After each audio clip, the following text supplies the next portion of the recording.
Jai Gurudev. A very good morning to you all, my dear children. Hope you are all safe and good. Today, in this recall video, we are going to see about cells in series and parallel. First, we'll see about cells in series. Now, here 4 cells are connected in series. Series connection means positive of the first cell should be connected to the negative of the second cell. Or here you can see that negative of the first cell is connected to the positive of second. So likewise connection is called as series connection, and the EMF of individual cells is E1, E2, E3. Total EMF is equal to E1 plus E2 plus E3 and E4. If we are having n number of cells, the resistance is also connected in series connection. So total resistance R will be equal to R1 plus R2 plus R3 etc. up to Rn. When connected in parallel, all the positives should be connected all together and all the negatives should be connected all together. This is called as parallel connection. In the case of parallel connection, the voltage remains the same, so EMF for individual cells remains the same. The current alone varies. So in the case of parallel, there won't be changes in voltage. All the cells will be equivalent to that of a single cell. So parallel connection gives an EMF of a single cell. Now coming to Kirchhoff's law. For complicated circuits we can't use Ohm's law, so we go for Kirchhoff's law.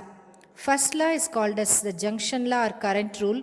Here it states that the current meeting at any junction is 0, or in other words, the current entering will be equal to the sum of the current leaving away from the junction. At this point, the current entering is I3 and leaving away is I1 and I2. Therefore, I3 is equal to I1 plus I2.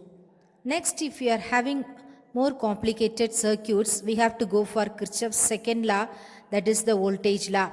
It states that the algebraic sum of the potential differences is equal to the algebraic sum of the EMFs in the closed circuit. Here, summation of IR plus summation of E equal to 0. In this circuit, you can see that we are having 3 resistances and the potential V1 plus V2 plus V3 will be equal to the EMF E. So, E is equal to V1 plus V2 plus V3. This is called as second law, and V can be written as I1R1, V2 I2R2 and V3 I3R3. For in the case of the cells, when the EMF calculation is from positive to negative, it is considered as positive.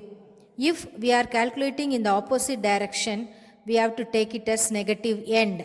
So you can see that higher potential to lower potential, voltage decreases, hence it is considered as positive.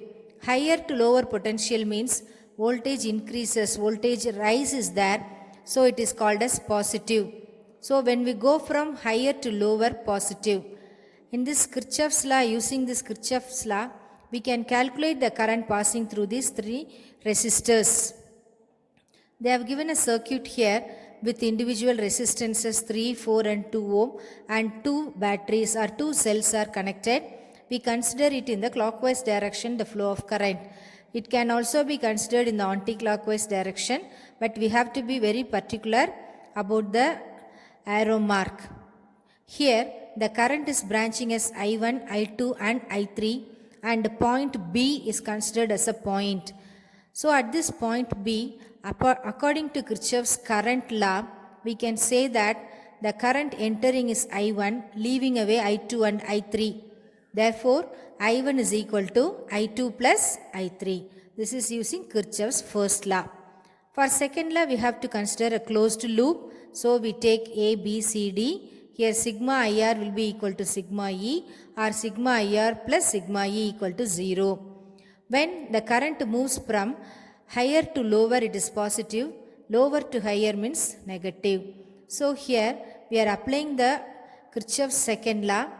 12 volt will be equal to, on the direction of current we are having 4I2 plus 3I3. So all we are adding and we get an equation that 3I1 plus 4I2 equal to 12. Like that you have to frame another loop BEFC and again frame the equation, and here the voltage is 5 and you can see that it is in the opposite direction. So minus 5 minus 2 I2 plus 4 I3 equal to 0. Now we have to simplify all these things. 3 unknowns means difficult. So we are going to change I3 in terms of I1 and I2. Now you have to multiply it by 2 and 3 and then add the equation. You are getting the value of I2 is equal to 3 by 2, that is equal to 1.5 ampere. Substitute this value of I2 as 1.5 ampere in equation number 2. So you get the value of current I1 will be equal to, on simplification, the value of I1 is given as 2 ampere. Substitute the value of I1 and I2 in equation 1. So you can get that I3 is equal to I1 minus I2, that is equal to 0.5 ampere. So the current through 2 ohm, 3 ohm and 4 ohm resistors we have calculated. 2 ohm it is 0.5, 3 ohm it is 2 ampere, 4 ohm it is 1.5. So you have to have it in your mind. Thank you my dear children.